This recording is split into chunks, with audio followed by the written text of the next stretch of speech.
네, 방금 소개받은 정인재입니다. 제가 한 16년 전에 처음은 아니지만 하여튼 처음 제가 양명학회 회장이 됐어요. 양명학회 회장이 돼서 그러면 한국 양명학자의 그 태도인 하곡 정제두 선생님의 묘소를 한번 먼저 찾아보는 게 내 회장된 도리다 생각하고 정제두 선생님 묘소를 가봤더니 아무 표지도 없어요. 문화재도 없고 그냥 덩그러니 그냥 묘소뿐이에요. 그러니까 야, 이거 이래서 되겠나 해가지고 제가 강화 군청에다가 그거 문화재로 신청해야 되지 않겠나 하는 그런 얘기를 드릴 겸 해서 우선 강화 군수를 만나야 되겠다 이렇게 생각하니까 군수를 뭐 누가 만나주나요? 그러니까 처음 보는 사람한테. 그래서 제가 인천에 있는 제가 인천에서 학교를 나왔기 때문에 인천 네, 있는 친구들한테 너 강화 군수 알아? 그러니까 그 강화 군수를 아는 사람은 안 돼요. 그래서 그 사람 좀 대달라고 그랬더니 여기 바로 남궁 호삼 원장을 소개하는 거예요. 그래서 남궁 호삼 원장한테 전화를 했더니 저는 저보다도 강화 역사문화연구소 소장인 김형우 선생님이 더 잘 안다. 그래서 그분하고 같이 군수를 만나게 되는데 그때 마침 강화에서는 무슨 계획을 가지고 있었냐면 하곡 정제두 선생에 대한 학문 생애와 사상에 대해서 국내용으로 500만 원이 예산이 잡혔다고 그러는 거예요. 그래서 저는 야, 이거 국제회의로 키웁시다 이렇게 해가지고 군수한테 얘기하고 추경 예산 1,000만 원을 더 받아서 1,500만 원을 가지고 국제 강화학파 그 양명학 국제대회를 처음 열게 됐습니다. 그게 16년 전입니다. 그래서 지금도 매해 2천만 원씩 강화군에서 지원을 해주고 있기 때문에 다른 어느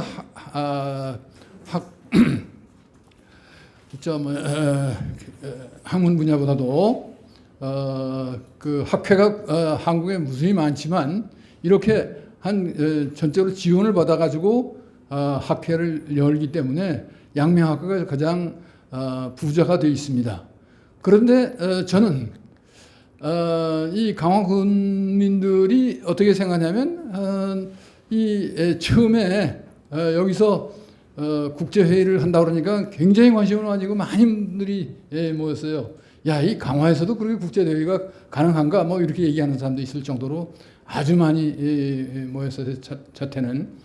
그리고 제가 외국 학자까지 코큰 사람까지 캐나다에 있는 친구한테 그러니까 사실은 4월 달에 그 소식을 듣고 10월 달에 개최를 했는데 그렇게 긴 시간이 아니었어요. 그래서 제 친구를 중심으로 해서 이 캐나다에 있는 친구, 대만에 있는 친구, 중국에 있는 친구들 해가지고 7명을 초청을 했습니다. 7명을 초청해가지고 국제 대회를 아주 성대하게 하고 그때 마침 KBS 6시, 7시, 8시 아침 뉴스에 이 소식이 전했어요. 그러니까 강화 군수님이 굉장히 좋아하시고 강화 국민들도 야, 이런 자랑스러운 거냐면 이런 걸 하는구나 하는 그 자부심을 갖게 돼가지고 저는 생각도 안 했는데 강화 군수님이 그 다음서부터 매해 하겠다고 그래서 매해 한 것이 금년에 16년째 16회가 되어 있습니다. 그래서 그것이 저는 그때 무슨 생각하냐면 부산 국제영화제가 있는데 그게 굉장히 한 5, 6년 됐는데 그거보다 우리가 여기 매년 이렇게 하면 이게 쌓이면 강화의 하나의 그 브랜드가 되겠구나 뭐 이런 생각까지도 했습니다. 그러니까 이게 국제적으로 알려지는 거니까. 그래서 지금은 이 돈이 옛날에 2천만 원인데 지금도 2천만 원, 10년 전에 왔는데 그래서 외국 학자 즉 유럽에 있는 혹은 미국에 있는 캐나다에 있는 학자를 부르려면 적어도 300만 원이 400만 원이 들어요. 그렇게 2천만 원 가지고 거기다 다 써버리면 국내 학자들한테 그리고 또 대회할 수 있는 비용이 모자라기 때문에 상당히 지금 더 필요한 형편입니다. 그래서 지금은 대만, 일본, 중국 이 학자들만 모셔서 지금 하고 있는 형편입니다. 그래도 외국 학자들이 와가지고 우리나라와는 다른 시각으로 하곡 정제도 선생에 대해서 조명을 해주니까 우리는 객관적인 입장에서 하곡 정제도 선생을 이렇게 뭐냐면 바라볼 수 있는 그런 좋은 기회가 되고 있습니다.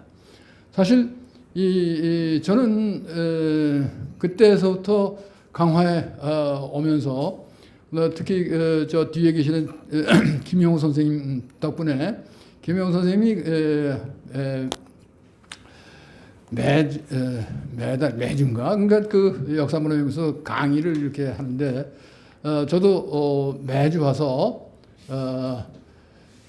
근데 강의를 또 하기도 했습니다. 그러니까 하곡학 연구원을 갖다가 또 만들기도 하고 그렇지만 지금은 어떻게 될지 모르겠어요. 그래서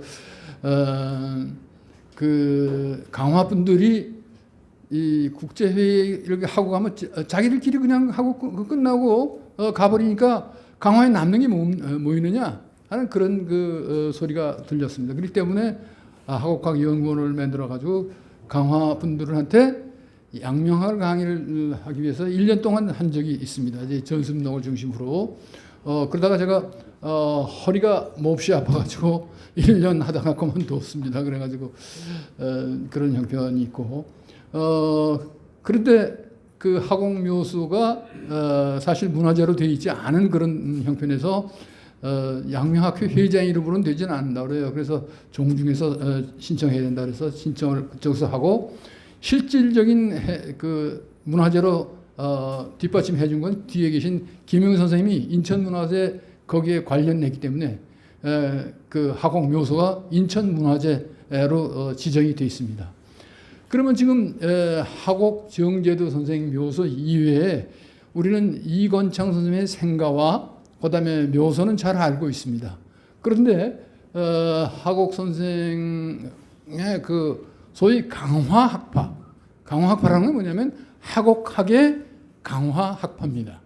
그러니까 하곡학은 강화에서 스승과 제자의 관계로 해가지고 이렇게 발전이 되어 있습니다. 물론 하곡 선생님이 서울에서 태어나서 20세까지 있다가 20세에서 안산이 아니죠 뭐야. 지금 어디냐면 시흥의 그 추곡이라고 하는 그 마을에서 20년간 강의를 하셨습니다. 그 20년 강의를 해서 40세 때 그까지 이렇게 40 됐나?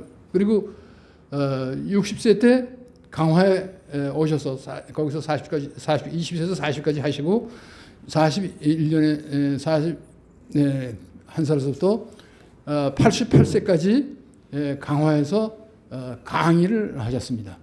그러니까 이 저쪽에 있을 때는 시흥에 있을 때는 하고 추곡에 있을 때는 연구를 많이 하셨지 제자를 길러내지 못했습니다. 왜냐하면 그 당시에 양명학은 2단으로 배척받았기 때문에 2단의 학문을 한다고 하는 것은 상당히 사문난적이라고 해가지고 불교나 노장 이상으로 아주 배척을 했습니다.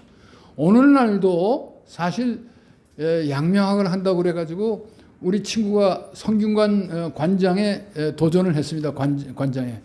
그런데 주위 사람들이 뭐라 그러냐면 저 사람 양명하는 사람이야. 이렇게 흑색 선전을 해서 관장에 떨어졌습니다. 20표 차이로.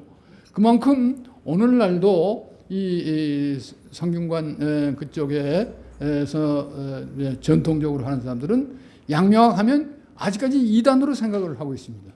근데 사실은 양명학이야말로 우리 시대에 정말 필요한 학문이다 하는 것을 갖다가 제가 한 10번 강의를 통해 가지고 말씀을 드리고자 합니다. 왜냐하면 주장 갖고 어떻게 다른지 하는 걸 갖다가 알아야만 우리가 양명학에 대해서 또 거기에 대한 신념 혹은 또 자신도 가지고 그다음에 또 이 하곡 선생이 우리나라에서는 유일하게 하곡 정제두 선생님만이 양명학을 공부했습니다.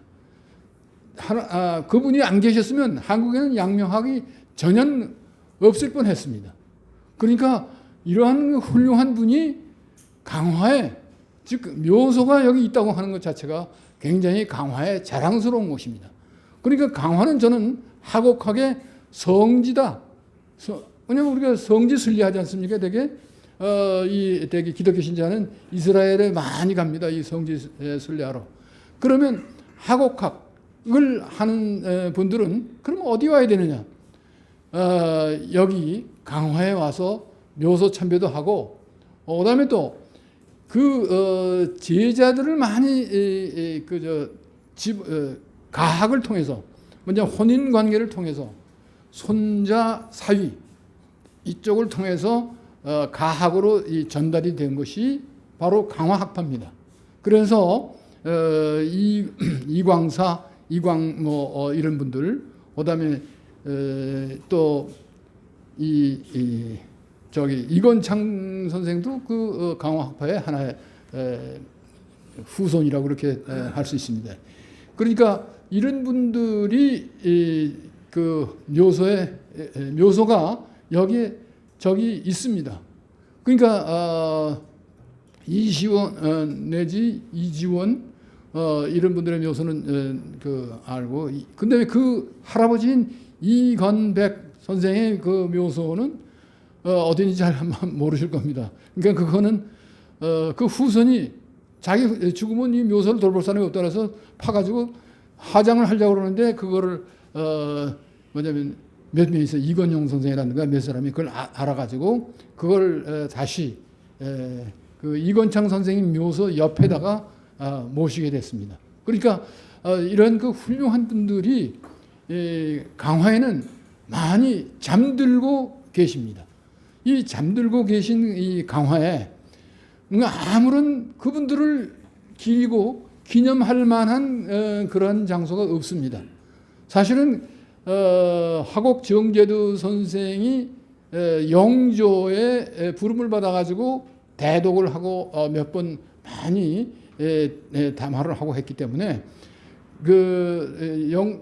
세상을 하곡 선생이 세상을 떠났을 때 그 제자들이 이 강화에 아마 하곡 서원을 하나 세워달라고 주청을 올렸습니다. 이 영조한테. 근데 두 번이나 다 거절당하고 서원은 그냥 아무것도 남는 게 없습니다. 사실은 이 주자학에서 서원은 지금 엄청나게 많이 있고 유명한 서원들이 많이 있는데, 양명학에 대한 서원, 특히 하곡 서원에 대한 그런 거는 전혀 있지도 않습니다. 그리고 주자학은 서원뿐만 아니라 향교라고 하는 데가 아주 그 마을마다 있어가지고 주자학의 훌륭한 분들을 기리고 하는데, 이 강화의 향교도 이렇게 보니까 이 한국 동국 18현 18명의 아주 훌륭한 분들이 있다고 해가지고 있는데, 이 하곡 정제두 선생의 스승까지만 배양이 되어 있습니다. 박세채까지. 그리고 그 후에 없습니다. 그래서 제가 이 향교의 옛날에 지금 아니고 다른 분 전교 되시는 분한테 이 강화에 뭐냐면 이 혼백이 있을 때, 백은 이 땅에 묻혀 있는 잠들어 있는 분들이고, 그다음에 혼을 기릴 수 있는 뭐냐면 그런 것이 일종의 그러니까 혼을 기릴 수 있는 자가 아무도 없다. 그러니까 아까 향교에서 석전제를 지낼 때 제사를 지냅니다. 그러니까 우리가 조상한테 제사를 지내는 것은 우리 조상, 부모님, 조부님, 그분들의 그 훌륭한 점을 내가 받아가지고 그분대로 그분을 쌓겠다. 이런 그래도 옛날에는 항상 불초소생이라고 했습니다. 초상화할 때 닮았다는 뜻입니다. 그래서 저는 아무리 생각지 못했습니다. 제가 상당히 훌륭한 어떤 감정이 있었다는 겁니다. 건전지를 따라야 돼. 어떻게 보면 지금 우리 강화야말로 한국 선생의 부추 사람들한테 그 길 생각도 안 하고 아무 의식도 없기 때문에 그래서 그분의 훌륭한 업적을 기리고 그것을 세계화하는데 그런 힘을 쏟아야 하는 그런 곳이 바로 이 강화라고 하는 거예요. 이러한 생각에서 저는 이분이 무슨 공부를 했는가 그 주자학이 아니고 양명학 공부였다. 그 주자학을 먼저 공부하고 나서 양명학 공부하고 그다음에 양명학뿐만 아니라 양명후학까지도 공부를 했습니다. 양명후학은 양명의 제자들 그 제자들의 학문까지도 다 공부를 해서 그 중에 그 유명한 왕용계라고 하는 그분이 있는데 하곡 선생의 집에서 왕용계 문집이 나왔다고 하는 것입니다. 그 문집이 결국은 일제시대 중국으로 건너갔다가 지금 북경대학에 있고 그다음에 하곡정대 선생의 흔적이 출적이 남아있는 그 도서가 지금 북경대학에 있다고 한다면 이분이 그냥 양양명 그러니까 주제학과 양명학뿐만 아니라 양명후학도 연구를 했다고 하는 사실을 알 수가 있습니다. 그렇기 때문에 우리는 그러한 그 흔적을 한번 후배로서 한번 찾아볼 필요가 있지 않을까 하는 그런 생각을 가지고 있는 것입니다. 예, 그래서 이런 점에서는 강화가 굉장히 뭐냐면 중요한 것이다. 왜냐면 이 안도행하면 선비의 고장 해가지고 퇴계나 뭐 이쪽으로 얘기하고 있습니다. 강릉에는 율곡을 기리고 있습니다. 그다음에 강진에 가면 다산을 기리고 있습니다. 그런데 하곡에 대해서는 아무도 기린 데가 없습니다. 사실은. 그래서 지금 강화에서 우리가 이 자존심을 가지고 뭐냐면 강화의 정신. 뭐냐면 그래서 저는 또 인천 출신이기 때문에 인천의 정신을 뭐냐면 하곡학에서 찾는 것이 굉장히 중요하지 않을까 이런 생각을 가지고 있습니다. 그러니까 이것은 이 서구에 그 민주화가 들어왔을 때 주자학 가지고는 잘 되지를 않습니다. 왜냐하면 주자학은 삼강오륜이 있을 때 삼강오륜을 다 인정한 것이 주자학입니다. 그러나 양명학은 삼강은 제치고 오륜만을 핵심으로 받아들이고 들인 그러한 유학입니다. 그래서 제가 오늘 말씀을 드리려고 하는 것은 이 주자학에서는 그 삼강오륜이라고 할 때 이 삼강이라고 하는 것은 국가주의 유학입니다. 국가주의 유학이고 오륜은 뭐냐면 인성론적인 심성론적인 유학입니다. 그렇기 때문에 이 국가의 위에서부터 아래로 하는 뭐냐면 이러한 그 생각은 이 조선 왕조를 통치하는데 굉장히 편리한 것이기 때문에 그 주자학의 이념이 500년간 계속된 것도 바로 그러한 이데올로기에 의해서 이루어졌다. 이렇게 그 말씀을 드릴 수 있습니다. 그래서 오늘 1강이기 때문에 맨 처음에 하곡학과하고 그다음에 이 양명하고 그 인연을 말씀을 드리고 그다음에 우리나라가 일제에서 식민지 상태가 돼서 독립운동을 한 분이 임시정부에서 2대 대통령 한 분이 박은식 선생님입니다. 박은식 선생님은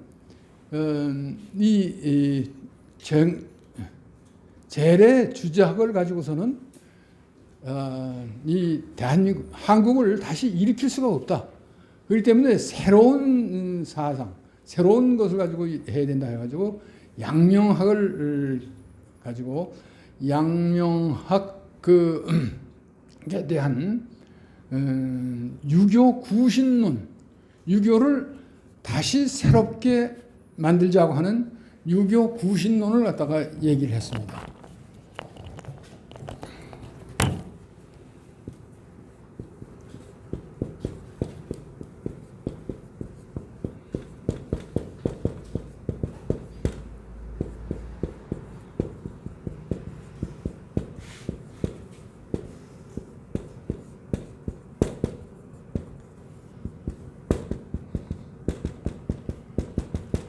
이 유교를 새롭게 모색한다 하는 말하자면 그러한 것입니다.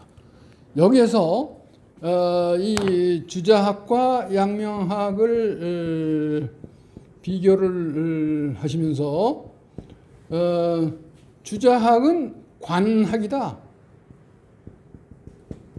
그런데 양명학은 민학이다. 민간학이라고 그렇게 했습니다. 민학. 이 주자학은 관학인데 대해서 양명학은 민학이다. 그러니까 관학은 그렇게 결국은 통치 학문이다, 다스리는 학문이다. 근데 민간학은 서로 양지에 의해서 이 질서를 지키는 그런 학문이라고 보는 것입니다. 근데 주자학은 상당히 배우기가 복잡해가지고 지리한 학문에서 양명학은 아주 간이하다, 간단하고 쉽다. 간이한 학문이라고 이렇게 그 구분을 했습니다. 그러면서 기독교가 이렇게 들어왔을 때 기독교 신자들은 적극적으로 뭐냐면 나가가지고 포교를 합니다. 근데 주자학자들은 가만히 앉아서 오기만 기다립니다. 오기만 기다려서는 안 된다는 겁니다. 적극적으로 나가가지고 유학을 알려야 되는데 그런 작업을 하지 않는다는 것입니다. 그렇기 때문에 그러한 일을 해야 된다고 하면서 이분은 뭐냐면 근대화되는 과정 속에서 우리나라가 근대화되는 과정 속에서 양명학을 채택했다고 하는 것이 굉장히 중요합니다. 그 다음에 뭐냐면 하곡학의 맨 마지막 인물이라고 할 수 있는 정인보 선생이 있습니다. 정인보 선생은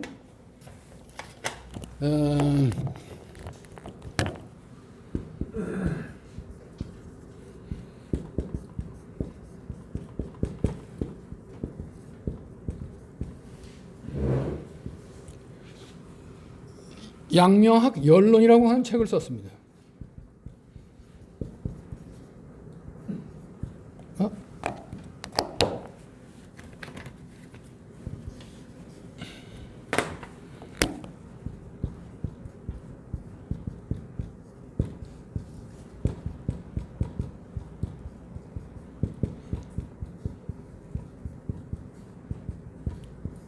여기서 중국 양명학과하고 우리나라 양명학, 조선조 시대 양명학의 흐름을 시작부터 흐름을 얘기하는데 여기서부터 하곡 정제도부터 시작해가지고 자기 스승인 이건승까지 이렇게 하고 있고 여기서는 물론 왕양명서부터 후화까지 다루고 있습니다. 그러면서 양명학 연론에서 얘기한 것은 뭐냐면 조선조 주자학은 이 조선 그 주자뿐이 조선 500년의 역사는 허위와 가식의 역사다. 허와 가의 역사다. 이렇게 가지고 아주 500년을 갖다가 비판을 하면서 당시에 주자학을 하는 사람은 이 주자학만을 생각하고 다른 학문은 일체 배척을 했다는 것입니다. 그러니까 그것은 조선 왕조가 고려 왕조를 뭐냐면 어떻게 보면 쿠데타 해가지고 이 위화도 회군해가지고 조선 왕조를 세우면서 고려 시대 불교 사상을 비판하고 새로운 이념을 갖다가 세우는데 그것이 바로 유학, 그러니까 여러분들이 잘 아시는 억불숭유해서 불교를 누르고 유학을 숭상했는데 그때 유학은 뭐냐면 주자학이었습니다. 주자학을 높이고 나머지는 전부 다 눌러버린다. 그래서 불교나 그 당시에 이 도교나 이것은 억제의 대상이고 그다음에 유학만이 숭배의 대상이 되는데 이 정도전 그 이론을 만든 사람이 정조돈인데 이 불교는 심학이고 도교는 기학이고 유학만이 리학이다. 그래서 심기리편을 갖다가 정도전이 뭐냐면 썼는데 이때 리는 정통이고 이것이 정통이고 이것은 이단이다. 이렇게 뭐냐면 내려 깎았습니다. 그렇기 때문에 그 당시 주자학자들은 이 주자학만을 정통으로만 삼고 양명학 불교는 이단으로 그 배척을 했던 것입니다. 그렇기 때문에 그 양명학이 사실 이 심학이라고 이렇게 하기도 합니다. 그랬을 때 불교의 심학하고 양명하고 심하고 같다고 이렇게 간주를 해가지고 양명학마저도 이단으로 배척했던 것이 조선조 500년의 역사입니다. 이 때문에 이분들은 명분과 이 허와 가라고 하는 것은 뭐냐면 이 명분 실질보다도 명분을 갖다가 중시하는 뭐냐면 그러한 것이기 때문에 중화주의 뭐냐면 중국이 최고다. 조선은 아무것도 아니다. 이렇게 생각을 한 것입니다. 그리고 그 청나라가 들어섰을 때 그 병자호란이 났을 때 주전파와 주화파가 있었습니다. 여러분 그 남한 선생의 그 소설을 보면 아시잖아요. 그러면 주전파는 주자학자들이었습니다. 이 오랑캐하고는 싸워야 된다 하는 그런데 힘도 쓰면서 싸우는 것을 내세운 것이 김상헌의 주자학파입니다. 그런데 그 현실을 파악을 해가지고 이 누르하치로 하여금 압록강을 건너지 않게 해야 우리 백성들이 편안하게 잘 살 수 있다. 그렇기 때문에 그분하고 단판을 지어가지고 주화를 해야 된다고 하는 것이 최명길입니다. 근데 바로 최명길이 양명학자입니다. 이게 주자학적인 생각은 명분만 따지는 데 대해서 양명학자는 그 실질과 백성들의 안위를 논하는 그러한 학자이기 때문에 양명학이야말로 그 바로 오늘날도 필요한 실질적이고 안정, 백성들의 안정을 위하는 그러한 그 학문이라고 할 수 있습니다. 그러니까 이러한 그 유학이 결국은 이 조선 시대에 이 주자학만이 정통으로 삼고 뭐냐면 호란을 거치면서 외란과 호란, 양난을 거치면서도 뭐냐면 흔들리지 않게 주자학만을 갖다가 고수를 했던 것입니다. 임진왜란 때 명나라 장수들이 몇 분 왔었어요. 그 명나라 장수들 중에서 양명학자가 있었다고 합니다. 그래가지고 조선의 학자들을 만나가지고 왕양명도 그 공자묘에서 제사를 지내는 게 어떠냐? 이런 얘기에서 그 이단이라고 안 된다고 그렇게 했습니다. 근데 사실은 왕양명은 그 맨 마지막에 강의를 하겠지만 그 돌아가신 지 한 20년 후에 공자묘에 이 제사를 지내게 되는 그런 게 됩니다. 그러니까 그만큼 중국은 우리하고는 다른 뭐냐면 그런 것입니다. 그러니까 요즘 그 아파트에 들어갈 때 열쇠를 가지고 들어가는 게 아니고 이렇게 번호만 딱 누르면 문이 열립니다. 그렇죠? 그런데 부인이 남편 믿다고 해서 바꿔버리고 안 가르치면 어떻게 돼요? 못 들어갑니다. 그 알던 번호만 하니까. 이게 중국 사람들은 우리한테 뭐냐면 아는 번호 하나만 가르쳐주고 지들 마음대로 바꾸고 안 가르쳐주는 거니까. 그렇기 때문에 그 독창적인 생각을 우리가 못하고 그냥 따라서 남이 하는 것만 따라서 하는 이유가 바로 그런 데 있는 겁니다. 그러니까 중국 사람이 가르쳐준 그 코드 그것만 이렇게 누르고 그걸 500년간 했다고 하는 사실입니다. 그것도 몇십 년이 아니고 500년간 계속하고 서양 문화가 새롭게 들어왔을 때 그거를 받아들일 수 있는 그런 능력이 없었던 것입니다. 왜냐하면 그런 걸 갖다가 받아들일 수 있는 사고가 이렇게 돼야 되는데 그것만 정통으로 받고 그것만이 진리에 들어갈 수 있는 문, 도에 들어갈 수 있는 그 주자학을 도학이라고 또 부르겠습니다. 그렇기 때문에 위정, 척사 이게 정통을 지키고 사타강에서 물리친다 이렇게 했을 때 외국 문물이 들어왔을 때 바로 척사 운동한 건데 바로 서구 문물이 들어오기 전에 사실 소현세자도 인조 때 끌려가지 않습니까? 복림대원하고 소현세자가 끌려가는데 사실은 세자가 끌려갔으니까 세자한테 뭐냐 그 당시에 예수회 선교사들을 만났습니다. 사실 소현세자가 그래서 독일의 선교사도 만나고 그런 만나가지고 상당히 서구에 대해서 많이 알고 있었어요. 그래서 들어올 때 이 천주교에 대한 문물 뭐 이런 것도 들어왔는데 인조가 이거 보고 이거 안 된다 그래가지고 30몇 살 때 벼랑간 죽었는데 역사에서는 독살을 했다 그런 뭐냐면 가설도 세우기도 합니다. 왜 젊은 청년이 이렇게 벼랑간 죽느냐 이렇게 했을 때 새로운 것을 받아들이지 못했다는 것입니다.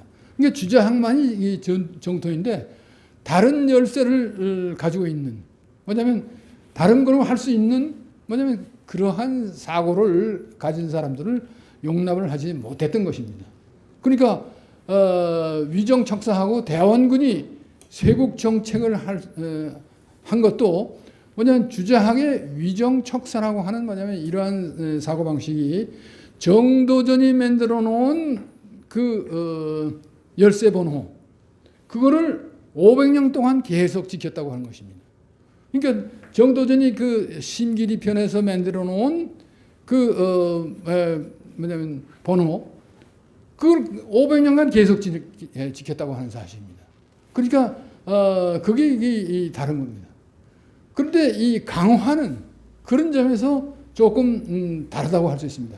강화는 외국 문물이 들어오는 문턱입니다. 사실 이 문이기 때문에 외국 문화에 대해서 상당히 빨리 받아들이고 하는 그런 것이기 때문에 정제도 선생의 그 하국학이 어떻게 본다면 이 서양 문물을 받아들이는데도 상당히 앞장서지 않았나 이런 생각이 들고 물론 또 프랑스 군대가 외 귀장각을 갖다가 가져가고 침략을 했을 때 뭐냐면 이거를 막지 못했다고 하는 그런 자괴감을 가지고 자살한 분이 이시원, 이지원 형제가 나란히 자살했습니다. 그렇기 때문에 고종이 그분들한테 정료문을 내려가지고 사실은 지금 생가에 있었는데 그건 일제시대에 없어져 버리고 아직까지도 만들어지 못하고 있는 것입니다.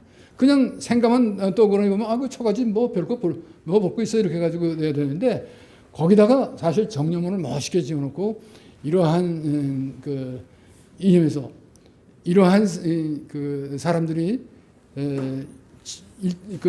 프랑스 침략할 때 침공할 때 이렇게 됐다. 그러니까 그런 걸 갖다가 만들어 놓으면 이 프랑스 이 대사관 사람들도 와서 보고 이게 우리가 잘못했구나 하는 것 갖다가 알 수 있게끔 만들어 놓은 데가 있어야 되는데 아무도 없습니다. 이거 그렇잖아요. 뭐 우리가 뭐 잘못한 거 있어 뭐 이렇게 해가지고 물론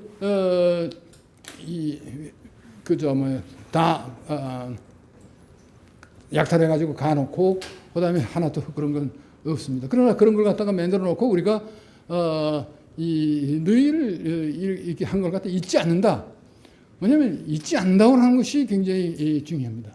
우리가 이 앞으로 여기에 제가 10년 전부터 생각해 여기에 하곡학에 대한 어떤 기념이 될 수 있는 기념관을 강화에다가 만들든지 혹은 또 그게 인천에서 만들든지 하여튼 그 만들어 가지고 뭐냐면 이분들이 그러니까 하곡 정제에서부터 정인보까지 이르는 하나의 중요한 학파의 사상을 뭐냐면 기리는 그런 장소가 필요하지 않는가 이런 생각이 듭니다. 그러니까 그거는 앞으로 여러분들의 힘입니다. 사실 알고 보면 조금씩 모아가지고 하는 그런 힘이 되는 것이지 한 사람이 그걸 할 수 있는 그런 거는 압니다.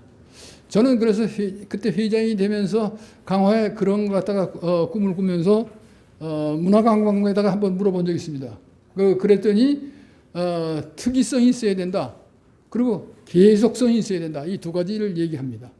특이성이라는 것은 하곡학은 특이성이 있습니다. 그 계속성은 그거를 건물을 지어놓고 계속 거기서 제사를 지낸다든가 거기 학설 회의를 한다든가 이렇게 하는 것이 저는 계속성이 있다고 판단한 것입니다. 그러니까 그것을 이 강화에서 만든다고 하는 것은 강화의 하나의 그 자부심이 되지 않을까 뭐 이런 생각을 하고 있습니다. 그래서 오늘은 바로 그러한 점에서 여러분들의 그 생각이 굉장히 중요한 것입니다. 강화가 이렇게 중요한데도 불구하고 놓치고 있었다. 왜냐하면 강화는 너무나 볼 것이 많고 너무나 역사적이 많고 그렇기 때문에 이 하곡학은 하나의 그 중에 하나로 이렇게 생각이 될 것 같지만 사실은 이 정신적인 것은 바로 이 강화를 대표할 뿐 아니라 우리나라를 대표하고 이것을 세계에다가 알릴 수 있는 맞으면 좋은 자료가 여기 있다고 하는 것이 굉장히 중요합니다. 그러니까 좋은 보물이 이 강화에 묻혀 있다. 마치 선조들이 그 강화의 그 선조들이 이 땅에 묻혀 있는 것과 마찬가지로 그걸 갖다가 끄집어내서 어떻게 발량하는 것이 굉장히 중요한 일이라고 그렇게 볼 수 있습니다. 그래서 오늘은 바로 그러한 점에서 굉장히 중요한 의미를 가지고 있다고 보고 이 양명학도 일종의 유학입니다. 다른 학문이 아니라 불교하고 도교하고 다른 하나의 유학입니다. 근데 유학은 유학인데 어떤 유학이냐면 새로운 유학이다. 신유학이라고 하는 얘기입니다. 그러니까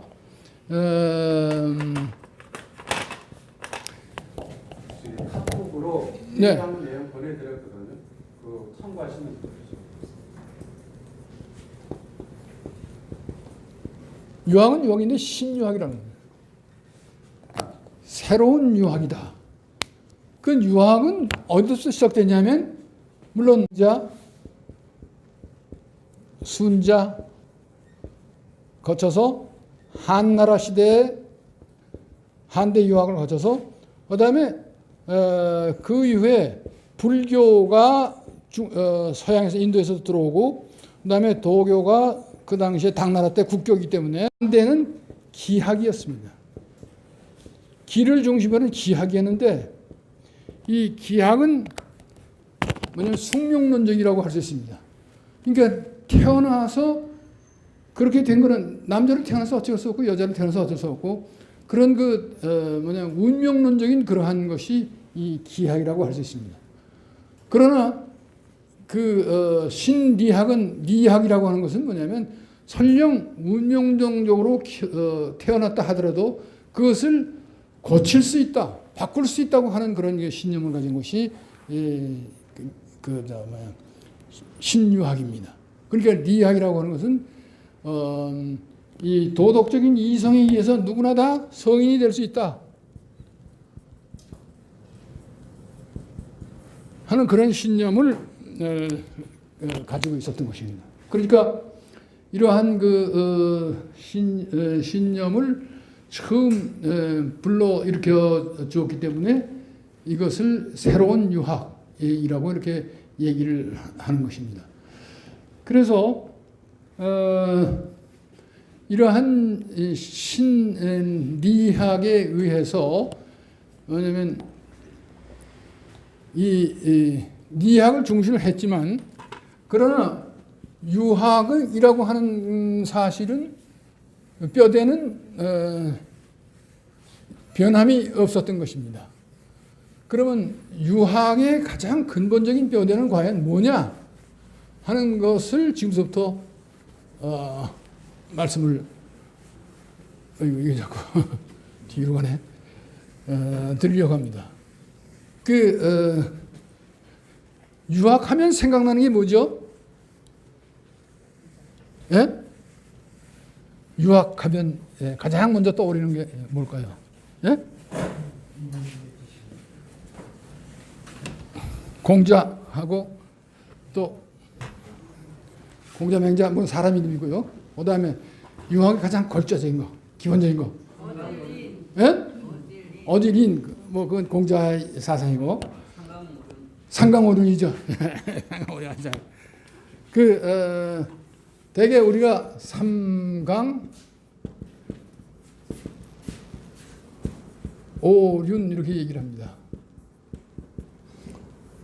근데 상강은 유학의 변질적인 것이고 본질적인 것이 아닙니다.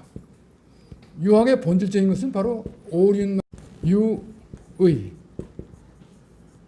그 다음에 부부, 유별, 장유, 유서, 그 다음에 붕우, 해서는 안 된다고 하는 것입니다. 이 때문에 여기서 이 제자백가가 얼마나 많습니까? 진시황 이전에 제자백가가 유가뿐만 아니라 도가, 그다음에 묵가, 그다음에 명가, 음양가, 그다음에 법가, 뭐 이렇게 크게 6가지로 이렇게 큰 학파가 형성이 되는데 맨 마지막에 이 법가 이념을 가지고 이 모든 것을 다 억제를 했던 것입니다. 사실은. 그렇기 때문에 진시황 때는 조금만 잘못해도 왜냐하면 이 벌을 받거나 그래서 분서 갱유 이 집에 있는 책은 전부 다 불태워버리고 그다음에 갱유 바른말 하는 선비들은 전부 다 유가고 도가고 모두 다 잡아 죽였다.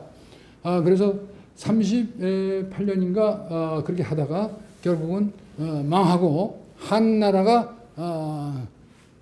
된 것입니다.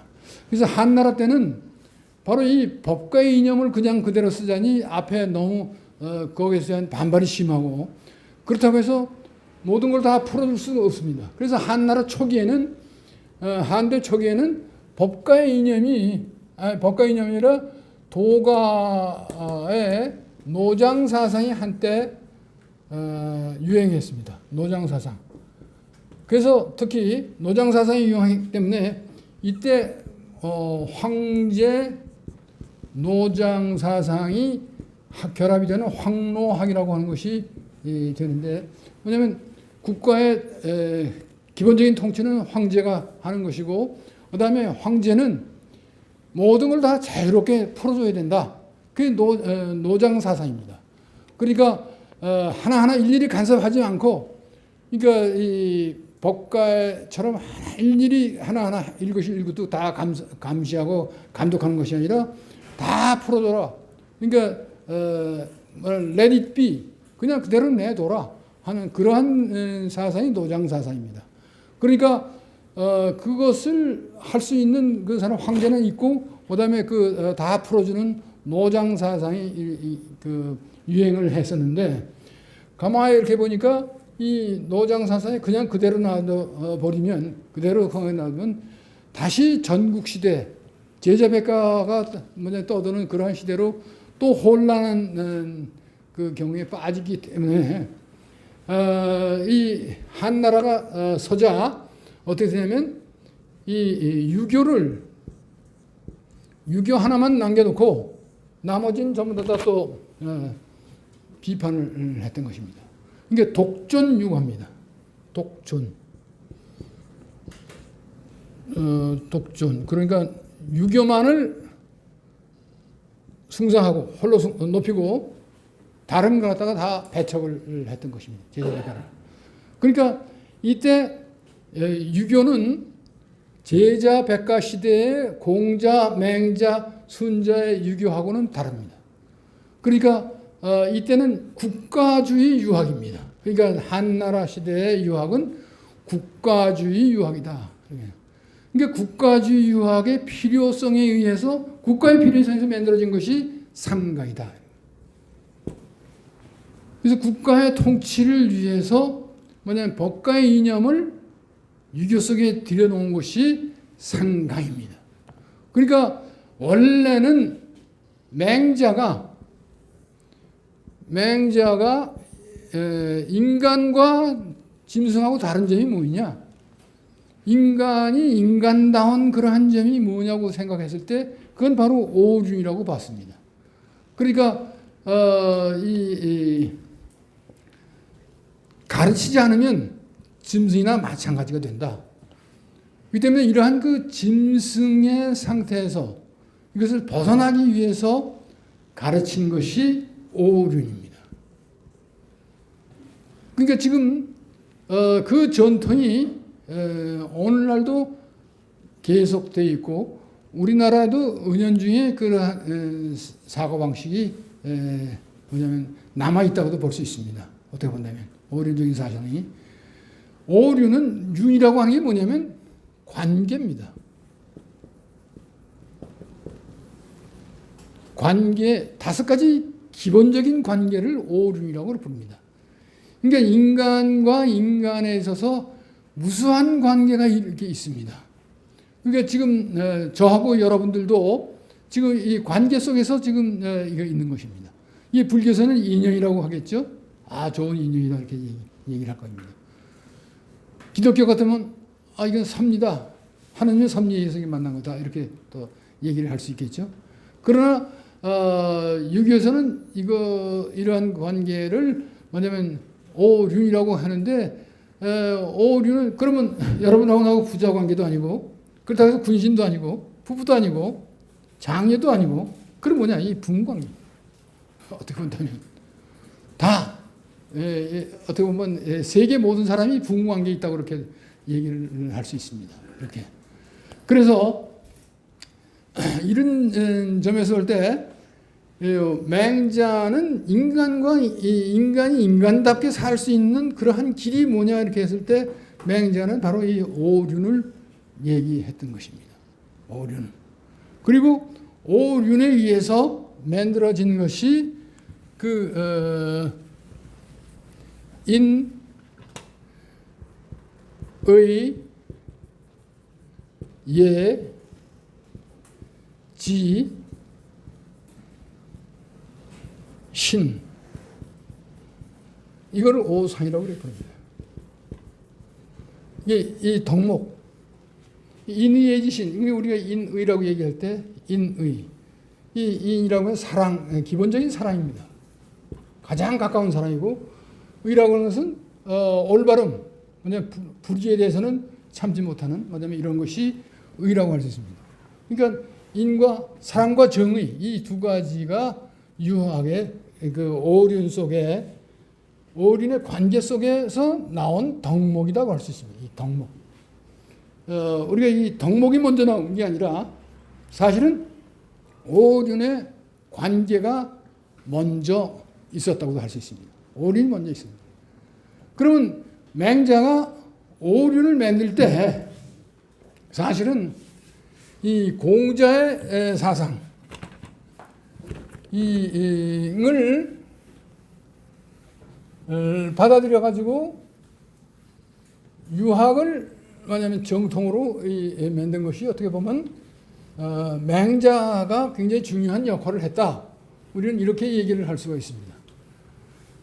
그러면 공자 이후에 공자의 인사상을 비판한 인물이 바로 묵자입니다.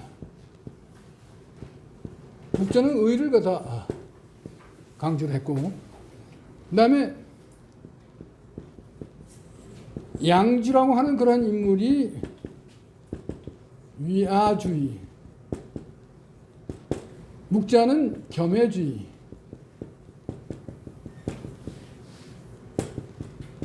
위아주의와 겸해주의가 이렇게 있었습니다.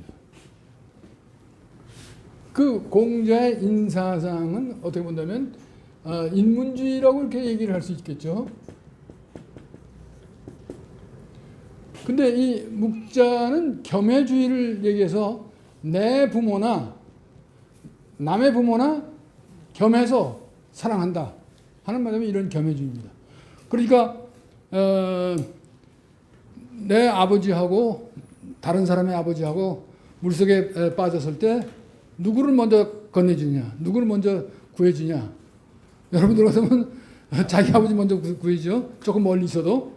근데 묵자는 그런 게 아니라 가까이 있는 사람 먼저 구해줘라. 이런 생각입니다. 그 관계하지 않고, 네 부모나 남의 부모 관계하지 않고. 이게 겸해주의입니다. 근데 위아주의는 뭐냐면 나를 위해서 모든 것을 갖다가 내 중심으로 하는 게 개인주의하고 같습니다. 개인주의가 아니라 이기주의라고 할 수 있는 뭐냐면 이런. 내가 정강이 털 하나를 뽑아가지고 천하를 이롭게 한다 하더라도 내가 그 짓은 안 한다. 왜냐하면 천하를 이롭게 한다고 하는 명목 하에서 맨 처음에 털 하나를 뽑지만 나중에는 또 너 손 하나 내놔, 발 하나 내놔 그럴 수도 있다는 겁니다. 그렇기 때문에 생명을 중시하는 뭐냐면 이런 쪽이 위아주의의 절대적입니다. 그래서 이렇게 겸해주의하고 위아주의가 맹자 시대의 천하에 반분했다. 묵자로 돌아가지 않으면 양주로 돌아갔다. 이게 공자가 설 자리가 없었습니다. 맹자 당시에. 그렇게 했을 때 맹자가 오륜을 얘기한 것은 뭐냐면 부자유치는 묵자의 겸해주의를 비판하는 것이고 군신유의는 바로 나라의 질서가 있어야 된다. 이건 위아주의는 나라고 뭐 가정이고 나라고 필요 없다. 나 개인만 중요하면 된다. 그래서 군신유의는 양주의 위아주의를 비판한 것이라고 할 수 있습니다. 이 위아주의는 나중에 무슨 사상으로 발전되냐면 개인주의 사상은 노장 사상으로 발전됐던 것입니다. 이렇게. 노장 사상으로 발전됐기 때문에 그래서 이 불교가 들어왔을 때 그 성리학에서 불교가 들어왔을 때 노장과 불교를 비판한 것은 상당히 이 맹자가 했던 것과 같고 비슷한 그런 측면이 없지 않아 있습니다. 사실은. 그래서 공자의 정통을 지키기 위해서는 이러한 위아주의나 겸해주의를 비판합니다. 왜냐하면 이 위아주의는 오늘날 개인주의라고 얘기를 할 수 있고 겸해주의는 사회주의라고 얘기할 수 있습니다. 그 다음에 법가는 국가주의다. 법가는 국가주의거든. 그러니까 여기서 도가는 개인주의고 묵가는 사회주의고 명가는 논리주의고 논리학파고 음양가는 물론 다르죠. 이 법가는 국가주의입니다. 이게 제자백가에서 뭐냐면 오늘날 볼 수 있는 그 싹이 이 중국 고대 뭐냐면 춘추 전국 시대에는 다 하나씩 특징을 가지고 있었던 것입니다. 그것이 공자의 그 사상이 오늘까지도 계속되고 있다고 할 수 있는데 사실은 지금 시진핑이 그 미국하고 다른 그런 점은 뭐냐? 이 시진핑의 상은 국가 유학주의라고 할 수 있습니다. 국가 유학주의다 이렇게 얘기를 할 수 있습니다. 어떻게 보면. 그러니까 육아의 전통을 갖다가 하면서도 원시적인 공자 맹자의 전통이 아니라 뭐냐면 한대에 수립된 상강적인 상하 주종적인 뭐냐면 이것과 막스주의가 결합이 된 것이 뭐냐면 중국의 공산주의 사상이다. 우리는 이렇게 이해를 하면 빨리 이해가 될 것입니다.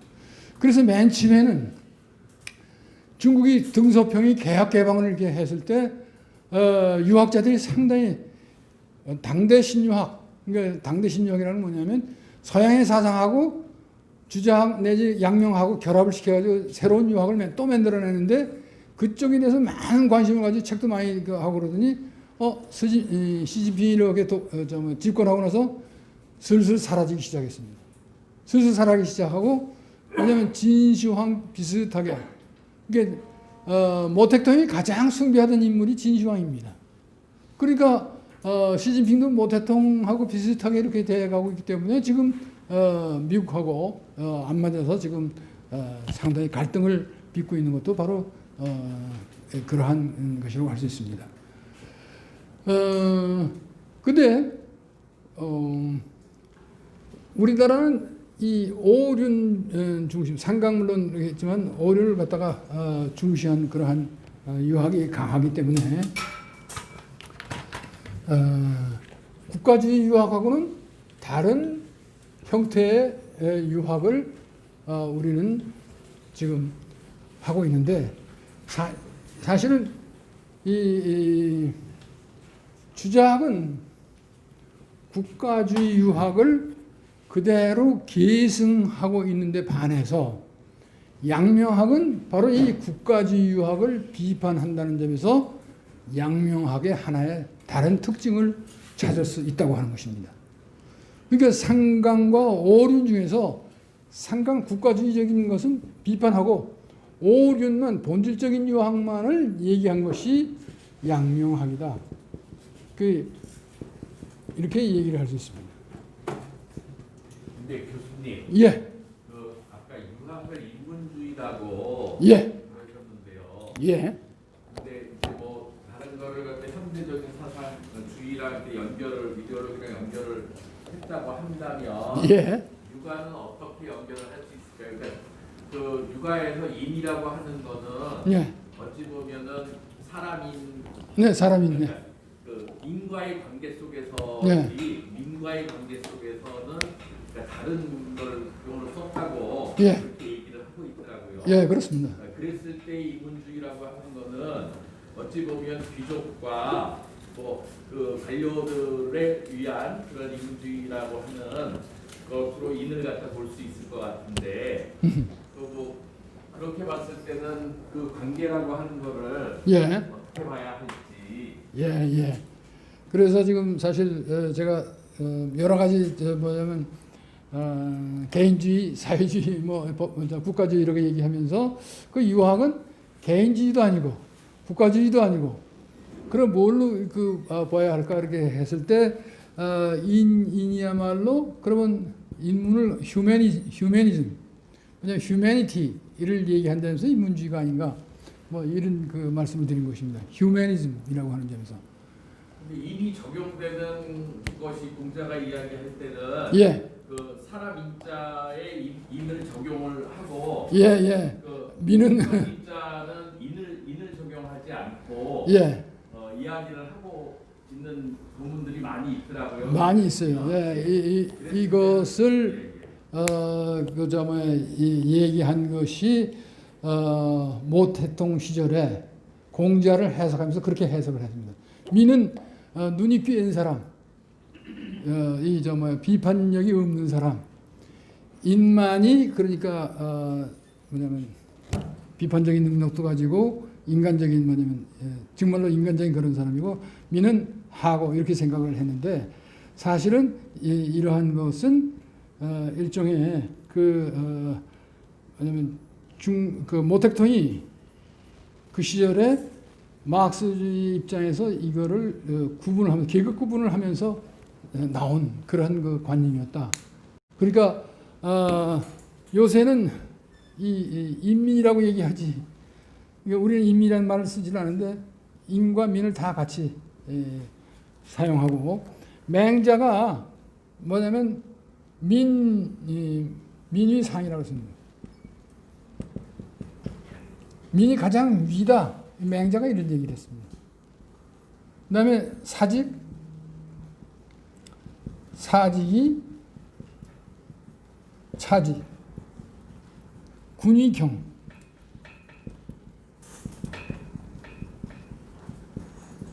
군은 가볍다. 뭐 이런 것이 맹자의 기본적인 사상입니다. 그러니까 물론 이걸 그러면 그렇게 얘기를 할 수가 없죠. 그러니까 그렇게 구분해가지고 얘기할 수 없기 때문에 그 뭐냐면 육아는 인이든 민이든 간에 이 인간을 중심으로 한 그러면 인간의 관계를 중심으로 하는 학문이 유교다. 우리는 이렇게 얘기를 할 수 있습니다. 아주 좋은 질문을 하셨습니다. 사실은. 또 그런 질문 또 없으십니까? 그게 대답이 되는지 모르겠습니다만, 하여튼 제가 그 강의할 때마다 바로바로 질문을 해주십시오. 그러면 제가 생각나는 대로 말씀드리겠습니다. 그냥 멍하니 듣지 마시고.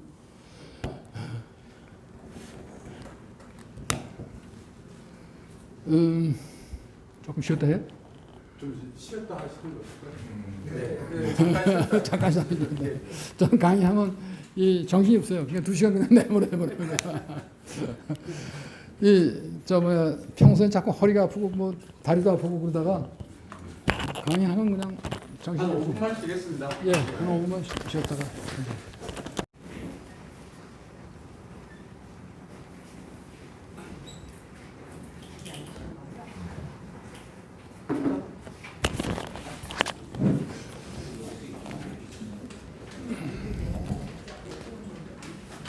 이번에 그 코로나로 인해서 우리가 조금 요즘 더 확산이 됐지만 사실은 상당히 모범국으로 이렇게 세계에서 칭송을 받고 있습니다. 그런데 그게 뭐냐면 우리가 순전히 개인주의, 서양에서 개인주의는 받았지만 서양과는 다른 그 면모를 보고 있는데 그게 뭘까 이렇게 생각하다가 우리가 유교 전통 속에서 관계주의라고 하는 것이 있다. 그 관계주의가 있기 때문에 우리가 남한테 피해를 안 끼치면서도 서로 좋은 관계를 유지할 수 있는 뭐냐면 그러한 생각을 전통적으로 가지고 있기 때문에 우리가 서양과는 다른 어떤 그 독특한 그런 점이 있지 않은가 이런 생각이 들고 만약 그런 점에서 우리가 또 자부심을 갖는 게 좋지 않은가.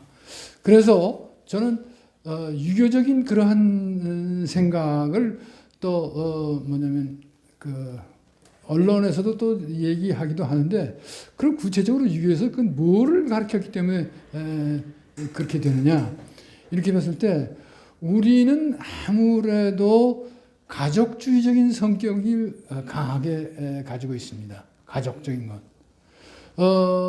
그래서 저는 그렇게 생각합니다. 조수미가 세계적인 음악가가 된 것은 그 사람이 국가에서 장학금 하나도 대준 적이 없습니다. 국가에서 해준 적은 없습니다. 그러니까 우리나라 훌륭한 그런 그 이름난 사람들이 국가에서 해준 게 아니라 다 부모들이 그 뒷받침해서 됐던 것입니다. 그래서 저희 아파트에도 이 남자 피겨 스케이트 선수가 있는데 있는데 지금 카나다에서 지금 연수를 하고 있습니다. 다 할아버지가 대고 있습니다. 돈을. 그 국가에서 해준 게 아닙니다. 이거 보면 이게 가족이라고 하는 그런 그 끈끈한 그런 것에 의해서 우리가 뭔가 세계적인 인물이 자꾸 나오는구나. 뭐 이런 생각을 많이 하면서 개인이 잘나서 뭐 그런 게 아니고 뭔가 그러한 따뜻한 가정의 분위기 속에서 나온 게 아닌가 이런 생각도 들고, 그다음에 또 우리가 교육열이 굉장히 높습니다. 그런 교육열이 높기 때문에 오늘날 이렇게 미국을 이렇게 보면 흑인 폭동들이 이렇게 일어나는데 흑인들은 이 학교 가기를 싫어한답니다. 농구를 굉장히 좋아한답니다. 그것만 하지 잘 하지 않고 갔기 때문에 그런 정도에 따라서 다르지 않는가. 그래서 우리가 오히려 앞으로 세계를 이끌어갈 수 있는 뭐냐면 그런 나라가 될 수 있다 하는 뭐냐면 그런 생각도 해봅니다. 우리가 조금 뭐냐면 자존심을 가지고 이렇게 할 필요가 있다 하는 그런 느낌을 많이 갖습니다. 그래서 오륜 중에서 가족 관계에서 가장 중요한 게 뭐냐면 부자 관계입니다. 부자 유친의 관계. 이 친하다고 하는 것은 가깝다고 하는 것. 그러니까 이 부자 관계는 이 사실은 부모 자녀의 관계로 봐야 오늘날은 합당할 것입니다. 그러니까 나하고 가장 가까운 사람은 누구냐? 나하고 내가 어려웠을 때, 내가 어려울 때 대화를 하고 나의 말을 들어줄 수 있는 사람은 물론 어렸을 때는 어머니, 아버지는 잘 하진 않죠. 그런데 가정에서부터 이렇게 자꾸 이 친이라고 하는 것은 가장 가까운 사랑을 갖다가 친이라고 합니다. 이렇게. 그래서 부모의 사랑을 우리는 무조건적인 사랑이라고 그렇게 한다면 자에 대해서 이 자녀가 부모한테 드리는 사랑을 효라고 합니다. 그러니까 친애는 부자 자효. 그러니까 부모가 베푸는 사랑에 대해서 자녀가 나중에 갚는 이 효가 이렇게 되어 있습니다. 사실은 이게 부자 자효. 그러니까 어렸을 때는 부모의 선에 의해서 그냥 어머니 조금이라도 떨어지면 안 된다고 그냥 그러는데 나중에 크면 부모가 이렇게 늙으면 어떻게 되냐면 부모가 자식들이 부모 걱정을 이렇게 합니다. 자식들이 부모 걱정을 하면서 부모가 혹시 편찮으시면 어떨까? 혹은 부모가 어떻게 잘못되면 어떨까 하는 항상 걱정을 하는 것. 왜냐하면 이게 효의 마음이라고 할 수 있습니다. 사실은 그렇기 때문에 부자 유치는 이 친이라고 하는 것은 가장 가까운 관계를 얘기를 합니다. 그래서 저는 이 부모 자녀 간에도 떨어져 있으면 서먹서먹해진다. 이 친의 관계가 아니라 우리가 친소 관계라고 얘기합니다. 나하고 누가 제일 가까우냐? 그다음에 소는 조금 먼 관계냐? 이렇게 할 때 친소 관계를 갖다가 따지는데 서먹서먹해지는 그런 경우가 부모 자녀도 떨어져 있으면 그렇게 됩니다. 대만에서 유학할 때 이 한참 공부를 해야 되는데 이 빨빨 좀 발 뛰기 시작하니까 여기저기 다니면서 뭐 공부를 도저히 못하겠어요. 둘 다 공부는 해야 되겠고 그래서 하는 수 없이 꼬리표를 보내서 집으로 보냈습니다. 그래가지고 집에다가 보냈는데 집사람이 못 견뎌해 그냥 보내고 나서 그러더니 동생이 어떻게 생겨가지고 2년 후에 생겨가지고 좀 괜찮았어요. 근데 이놈도 우리가 2층에 사는데 기기 시작하더니 그냥 근데 낭떠러지 여기 갔다가 우린 책 보고 있었는데 거기에 밑에를 보고 앉아있는 거야. 이 잘못하면 얘 죽이겠구나. 조금 떨어지면 그냥 떨어져 죽는 거야. 그래서 얘를 7개월 만에 해가지고 다시 꼬리표를 보내서 또 집에다 보냈습니다. 그리고 대신 큰 애를 갖다가 데려왔어요. 그때 3살인가 4살인가 됐죠. 그래서 왔어요. 그 친구 왔는데 이 점에 꼬박꼬박 졸면서도 자지도 않아요. 그래서 이 집이 누구네 집이냐면 엄마 아빠 집이지 지 집이 아니에요. 그러고 뭐 먹으라 해도 체면 차리고 잘 안 먹는 거예요. 그래가지고 그래서 이거 완전히 남이구나 하는 생각이 든 거예요. 완전히 서먹서먹한 거예요. 그게 만나면. 그래서 그게 하루 이틀 일주일 계속되는 거예요. 근데 열흘 정도 됐을까 어느 날 식탁에 앉더니 아빠 나 아이스크림 먹고 싶다는 거예요. 처음 그 요구하는 거예요 나더러. 그래서 내가 그냥 그 길로 뛰어갔습니다. 뛰어가가지고 한참 걸린 뛰어가가지고 아이스크림 하나 이렇게 지어줬어요. 그랬더니 그때 확인한 거예요. 그러니까 부모 자녀가 이게 내 엄마 아빠구나. 그 전에는 엄마 아빠가 아니고 손님이었지 이렇게. 근데 내 엄마 아빠구나 하는 거 갖다가 그 다음서부터는 이게 뭐 완전히 개구장이가 되기 시작해요. 이게 그만큼 가깝다고 하는 것은 허물없이 그냥 이렇게 지내는 그런 관계도 이 부모 자녀 관계도 이 떨어져 있거나 조금 그렇게 되면 소외가 된다고 하는 거냐면 그런 사실입니다. 그렇기 때문에 특히 자녀들을 시집장가 다 보내고 나서 그때는 상당히 소목소목한 관계가 되기 쉬운데 사실은 자꾸 친밀한 관계를 얘기하려면 대화를 놓치지 않아야 하면 됩니다. 이게 대화를 계속해 가지고 그런 유지를 할 필요가 있지 않은가 이런 생각이 드는 것입니다. 그래서 이 친이라고 하는 것이 뭐냐면 우리가 친부, 친모가 있고 계부, 계모가 있는데 이거를 의부, 계모라고 그럽니다. 의부라고 그래요. 의부란 말을 들어보셨죠? 그다음에 계모는 의무라고 그러고 계모라고 그렇게 얘기하고 의부라고 얘기합니다. 의부는 왜냐하면 우리가 손발이 잘라졌을 때 의수의족이 있잖아요. 왜냐하면 그걸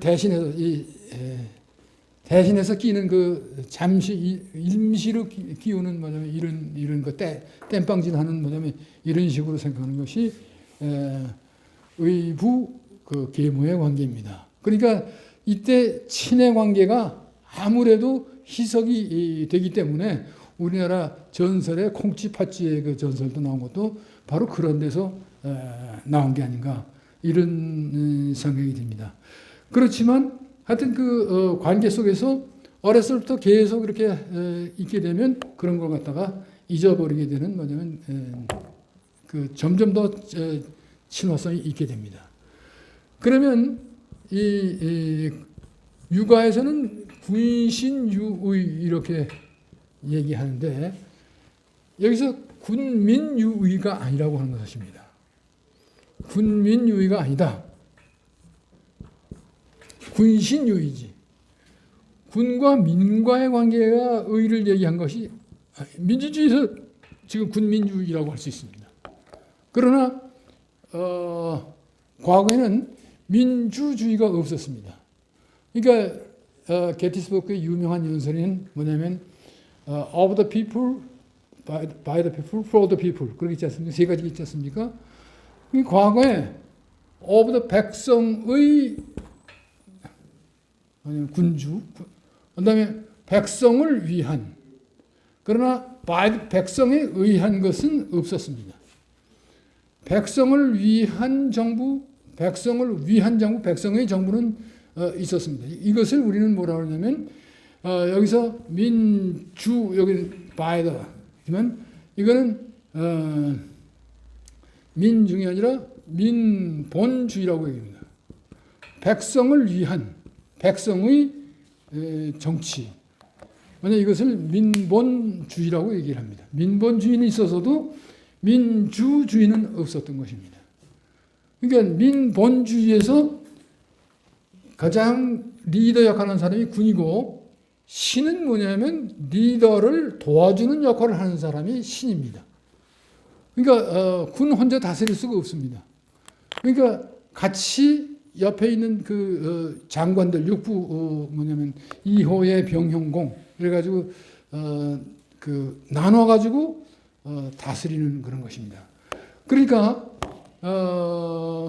이 다스릴 때 뭐냐 백성을 위한 그러한 정치 이거를 갖다가 얘기한 것이 군신유의입니다. 그러니까 이 의는 개인적인 사리가 아니라 공의입니다. 그러니까 공적인 의. 그러니까 이건 그 공직을 맡은 사람이 최고 지도자고 그다음에 신은 그걸 도와주는 사람이기 때문에 이 사람들은 자기 개인적인 이익을 위해서는 안 된다고 하는 것입니다. 그래서 이쪽에서는 의를 위해야 된다. 의라는 것은 정당성, 올바름, 뭐냐면 이걸 갖다가 얘기를 하는 것이죠. 그래서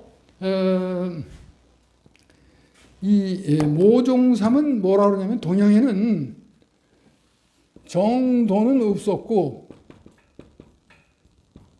치도만은 있었다. 정도와 우리가 정치 이렇게 얘기하지 않습니까?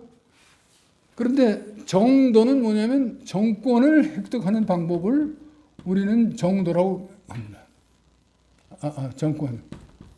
정권을 획득하는 방법이고, 그다음에 치도는 뭐냐면 이 정권을 획득하고 난 다음에 통치하는 방법. 그래서 군신유의라고 하는 것은 통치하는 방법 중에 하나입니다. 사실은 통치 방법이라고 할 수 있습니다. 그다음에 정도가 아니라 어떻게 정권을 얻느냐 하는 그런 것이 아닙니다. 그러니까 정권은 그러면 현대는 어떻게 합니까? 선거에 의해서 정권이 얻는 거죠. 근데 옛날에는 그럼 어떻게 했을 거예요? 예? 옛날에 세습했죠? 그럼 세습할 때 세습 왕조를 갖다 또 거꾸로 들이고 그다음에 또 세습도 하고 그랬죠.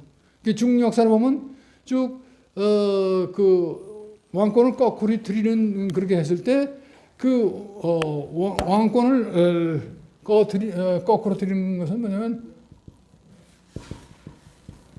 마상에서 정권이 바뀌었던 것입니다. 그러니까 말 타고 뭐냐면 정복을 하고 뭐 하는 거죠. 근데 마상에서는 다스릴 수가 없습니다. 안정시킬 수가 없습니다. 항상 전쟁을 해야 되니까. 항상 전쟁을 한 그런 상태에서 백성을 어떻게 뭐냐면 적으로 간주할 수는 없잖아요. 안정시켜야 되는 겁니다. 안정시키는 그런 방법이 바로 치도입니다. 예, 치라고 하는 것은 안전하게 다스린다 할 때 다스린다고 하는 것은 뭐냐면 우리가 오늘 집사람이 배가 아파가지고 막 위장이 굉장히 안 좋아요. 이걸 다스려야 할 텐데 약이 백효가 무역이야. 잘 다스리면 우리가 건강해집니다. 그러니까 우리가 건강하고 하다고 하는 것은 뭐냐면 잘 우리가 평소에 음식도 잘 먹고 뭐냐면 잘 다스렸기 때문입니다. 물론 의사님 안 되면 가서 부탁을 해가지고 다스리지만 평소 일상생활에서 우리가 그냥 다스리고 삽니다. 나라도 마찬가지입니다. 나라도 안정되게 다스리는 것을 우리는 치도라고 부릅니다. 치도에서 가장 중요한 것이 뭐냐면 누구나 다 따라야 할 올바른 길이다 하는 뭐냐면 그것이 군신유의입니다. 그러니까 군신유의라고 하는 것은 뭐냐면 이 통치자하고 통치자를 돕는 그 신하하고 같이 나라를 안정시키는 그런 역할을 하는 것이 의입니다. 그러니까 기준이 있어야 됩니다. 왜냐하면 윗절이 올라간 사람들이 다 자기 이익만을 챙기려고 그러면 그게 안 되는 것입니다.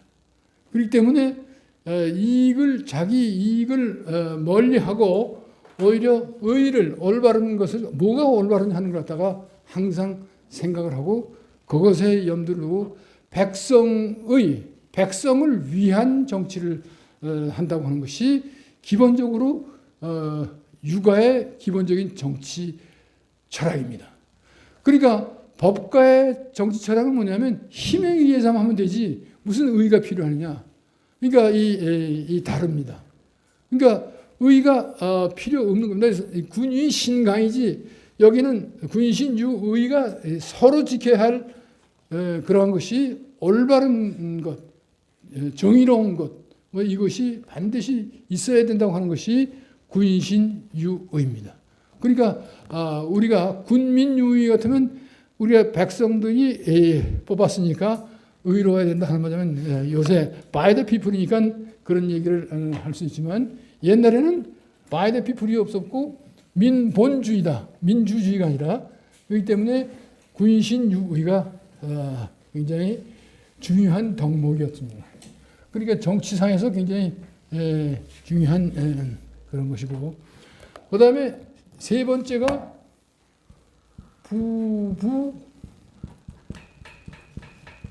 부부유별입니다. 요 별이 뭐냐 이렇게 했을 때 세퍼레이트 시키는 것입니다. 그러니까 우리가 부부는 일가를 이루는 것입니다. 벌써 이 부자 관계가 아니라 부모 자녀의 관계가 아니라 하나의 개체로서 부부의 벌써 성인이 되어가지고 부부 관계가 되면 이 별을 해야 된다. 그런데 옛날에는 이 별을 뭐냐면 역할의 구분 정도로만 생각했습니다. 그러니까 남편이 하는 역할, 아내가 하는 역할이 따로 있다. 그렇기 때문에 이것이 구별되어야 된다 하는 뭐냐면 이런 그 생각을 쭉 했고 그냥 그렇게 배웠습니다. 우리는. 그런데 사실은 이 부부 입에서 가장 중요한 것은 뭐냐면 부는 남자고 부는 여자입니다.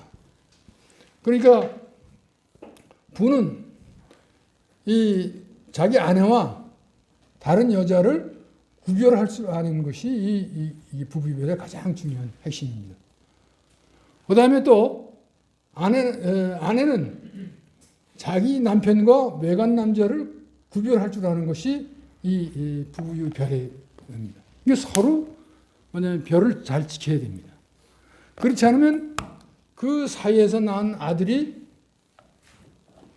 누군지 모릅니다. 발가락이 닮았다. 발가락이 닮아도 인정을 해줘야 됩니다.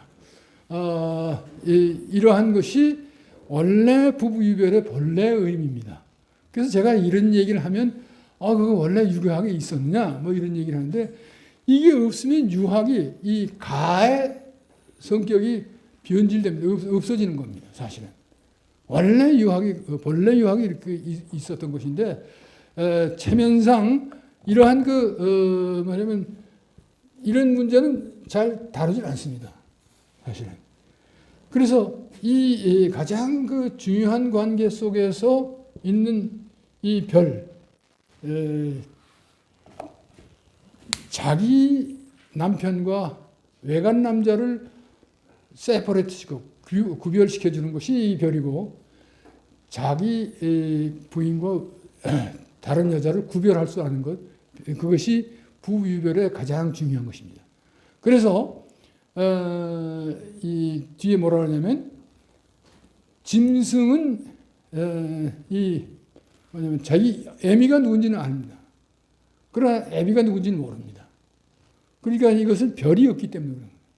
그러니까 짐승은 별이 없기 때문에 이게 문제가 된다. 아까 오륜 속에서 인간이 인간다운 점이 뭐냐 이렇게 했을 때 그것이 가장 핵심적인 것이 이 부부유 별에 있었던 것입니다.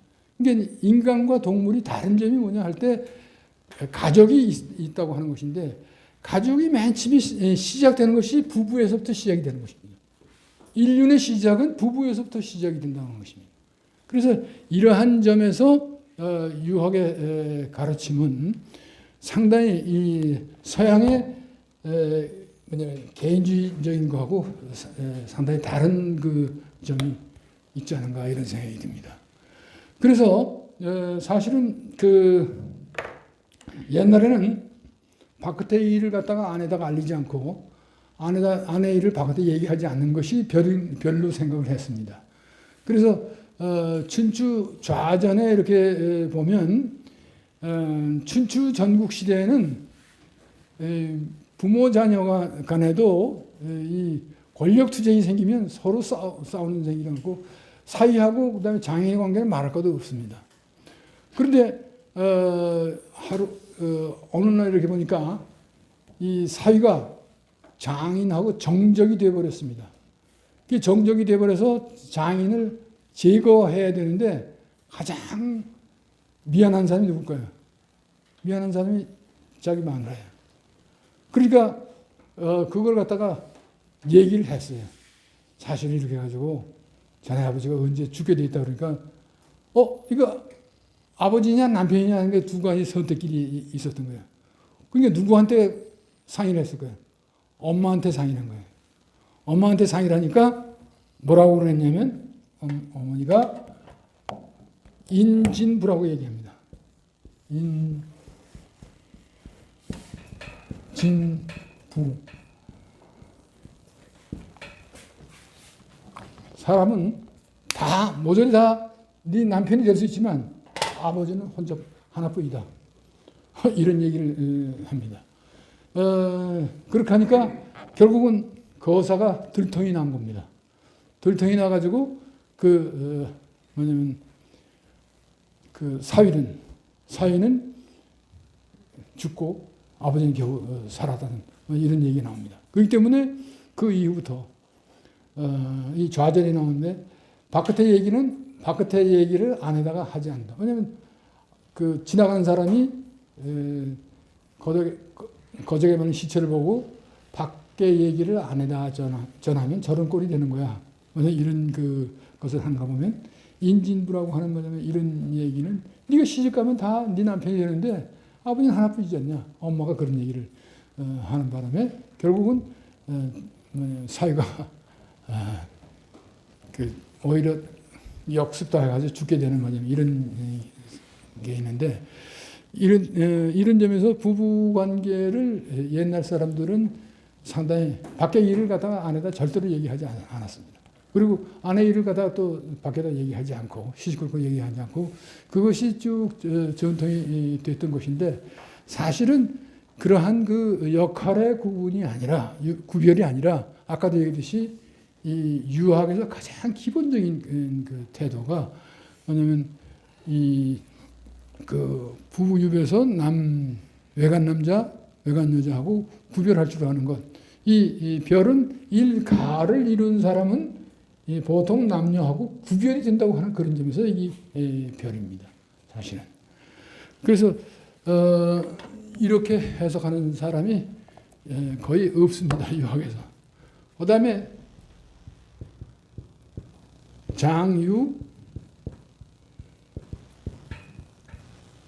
유서.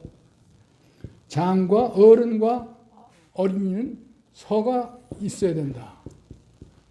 이 서가 우리는 보통 순서 이렇게 얘기를 많이 합니다.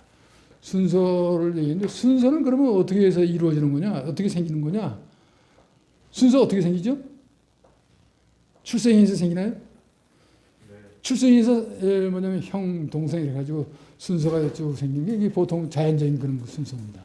그러나 이 유학에서 얘기하는 순서는 그런 순서가 아니라 덕이 얼마나 높으냐, 그 다음에 지위가 얼마나 높으냐, 그 다음에 나이입니다. 이것은 치는 나이입니다. 그러니까 형제 간의 관계, 이게 자리, 이건 덕망. 이것에 의해서 장유의 관계가 이루어진다. 이 서라고 하는 것은 원래 이 담장의 뜻입니다. 담장이라는 것은 높은 담병입니다. 이거를. 담장이기 때문에 이거를 넘어서야만 이 어른이 되는 것입니다. 어떻게 본다면. 넘어서야만 성숙한 경지에 들어가는 것입니다. 그래서 장자라고 하는 것은 뛰어나다, 성숙하다 하는 그런 얘기고, 유라고 하는 것은 아직까지 그런 단계에 못 된다. 유치하다, 어리다 하는 그런 의미의 그런 것입니다. 그러니까 우리는 부단한 연습을 하고 공부를 하는 이유는 뭐냐면 내가 가지고 있는 이 담벼락, 이걸 부단히 뛰어넘어야 됩니다. 자기 스스로. 뛰어넘는 그런 것이 굉장히 중요한데, 저는 일본어를 좀 배우려고 40살부터 시작을 했는데 지금 80이 되도록 아직까지 못 배웠어요. 그게 그 벽을 뛰어넘는 게 굉장히 힘들어요. 그러니까 그래서 일본에 한 3개월만 갔다 오면 되지 않을까 하는 그런 생각이 드는데 그 벽을 굉장히 못 뛰어넘기 때문에 일본어 책은 보는데 말도 못하고 뭐냐면 그림자가 어른거리는 뭐냐면 그런 방식으로 떠듬떠듬 보는 겁니다. 그러니까 대개 이런 거구나 하는 그런 뭐냐면 우리나라 글처럼 혹은 또 영어처럼 혹은 중국어처럼 이런 거는 또렷하게 탁탁 들어옵니다. 이렇게 뭐든지. 근데 일본은 들어오지 않아요. 내가 가지고 있는 이 뭐냐면 장벽이 있어요. 이렇게 그 장벽을 넘어야 됩니다. 이렇게. 그러니까 여러분들도 뭐 다 가지고 있는 장벽이 있을 거예요. 그러니까 이런 장벽을 넘은 사람이 장이 되는 것입니다. 부단하게 그 노력을 해야만 이 장이 되는 것이지 그냥 나이만 들으면 되는 게 아닙니다. 그러니까 어른이라고 하는 그런 의미를 우리나라 사람은 잘못 사용하고 있습니다. 어른이라고 하는 것은 바로 그런 장벽을 넘어선 사람을 우리는 어른이라고 이렇게 하고 그렇지 못한 사람은 아직 유치원 상태, 그런 상태라고 이렇게 볼 수 있습니다. 그러니까 나이가 많다고 되는 게 아닙니다. 나이가 많으니까 저절로 오는 게 뭐냐면 경로 후대증 뭐 이런 게 저절로 오게 됩니다. 그래서 그거 왔을 때 이게 내가 벌써 이걸 받을 때 됐나 하는 그런 생각이 섭섭한 생각이 듭니다. 그러나 내가 하여튼 부지런히 공부를 해야만 그러니까 그래도 지금 내가 이 자리에 설 수 있는 것은 양명학이라고 하는 걸 갖다가 공부를 조금 여러분들도 많이 했기 때문에 그게 조금 뛰어난 것입니다. 그게 장입니다. 그리고 아직까지 그거를 갖다가 지금 여러분들이 지금 습득하고 배우는 단계가 유라고 할 수 있습니다. 그러나 여러분들도 부지런히 더 공부를 하면 얼마든지 장이 될 수 있는 것입니다. 모든 방면에서 다 그렇습니다. 그러니까 지금 남궁 선생님 같은 경우는 훌륭한 내과 의사인데 저렇게 장이 되려면 부단하게 실습을 하고 부단하게 해야만 겨우 될 수 있는 그런 겁니다. 아무나 되게 쉽지 않습니다. 모든 분야에 다 그런 것이 노하우가 자꾸 쌓여야만 이 장이 되는 것이지 노하우도 쌓지 않고 나이만 들었다고 해서 되는 게 아닙니다. 나이만 들어서 에헴하려고 하면 꼰대 소리 듣고 영 아주 싫어합니다. 젊은 사람들이. 그게 아니고 같이 배우려고 그러고 그때 뭘 하려고 그러고 그렇게 됩니다. 저는 이 핸드폰 이렇게 가지고 사용하지만 뭔가 이렇게 잘못되면 뭔가 방법이 없어요. 그러니까 누가 이 앞에서 가르쳐 주는 사람도 있고 그래서 애들 하나서시 물론 산대서 가긴 하지만 젊은 사람들은 그냥 아주 설설 잘 만져요. 그러니까 컴퓨터 고장나면 제자들이 와가지고 몇 번 넘어가면 싹 잘 되는데 내가 하면 아무리 해도 잘 되질 않아요. 그거는 뭐냐면 그만큼 노하우가 젊은 사람들이 할 때도 쌓였기 때문에 이렇게 할 수 있습니다. 그러니까 어느 한 방면에 아주 뛰어난 사람, 이게 바둑이 뛰어난 명인들이 그냥 하루 된 게 아니라 많은 공부를 해가지고 그만큼 됐다고 하는 사실입니다. 그러니까 저는 축구 선수 중에 유명한 누가 있죠? 손흥민 이런 친구들은 참 하는 거 보면 기가 막히게 잘해요. 그러니까 그 많은 훈련을 통해서 그만큼 뛰어난 인물이 돼가지고 해외에 뽑혀 나가기도 하고 다 그런 게 아닌가 이런 생각이 듭니다. 그래서 한때 김연아는 우리나라 스케이트 가장 1위를 하는데 엉덩방을 얼마나 많이 찧었겠습니까? 그 많은 결과를 그 벽을 또 넘고 자기보다 뛰어난 사람이 벽을 또 넘어야 되는데 자기 자신의 벽을 넘어야 됩니다. 그러니까 남의 비교해서 아니라 내 자신을 비교를 해가지고 내가 어제보다도 나은 상태가 됐을 때 장이 되기 시작하는 것입니다.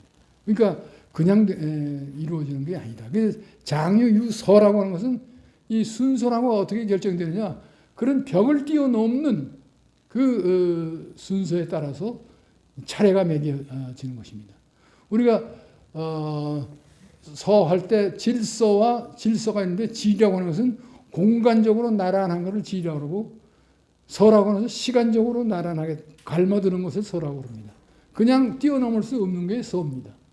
그러니까 벽을 뛰어넘는 사람과 벽을 뛰어넘지 못하는 사람, 그것에 서가 생기는 것입니다. 그 시간적인 투자를 해야만 되는 것이지 시간적인 투자를 하지 않으면 잘 되지가 않더라고요.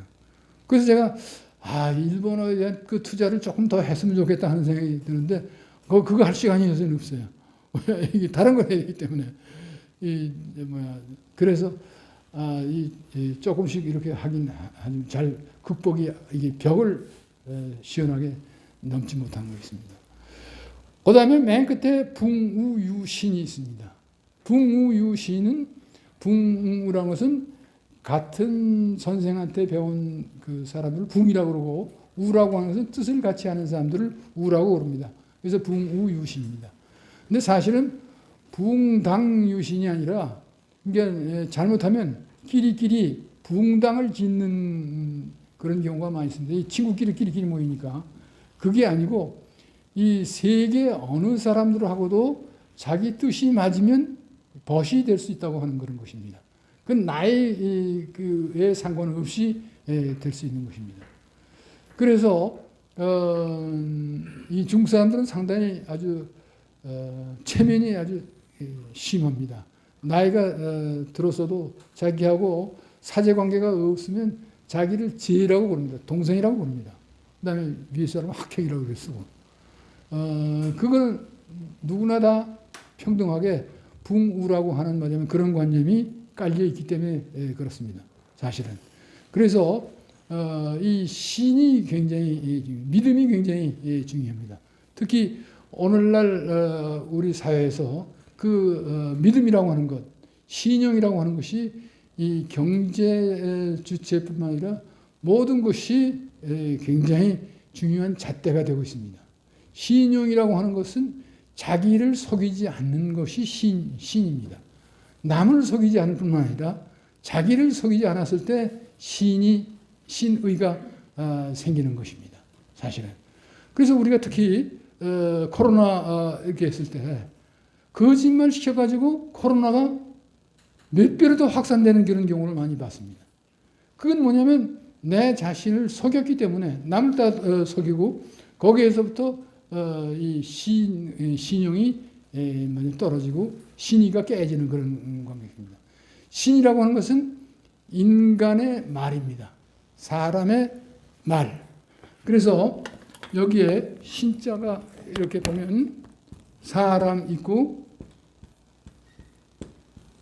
여기 말입니다. 그러니까 사람의 말. 그러니까 그냥 아무 말이나 하면 되는 게 아니라 정말 말을 꼭 할 때 하고 하지 않을 때는 하지 않는 것. 이럴 때 그 신용이 믿음이 생기는 것이라고 할 수 있습니다.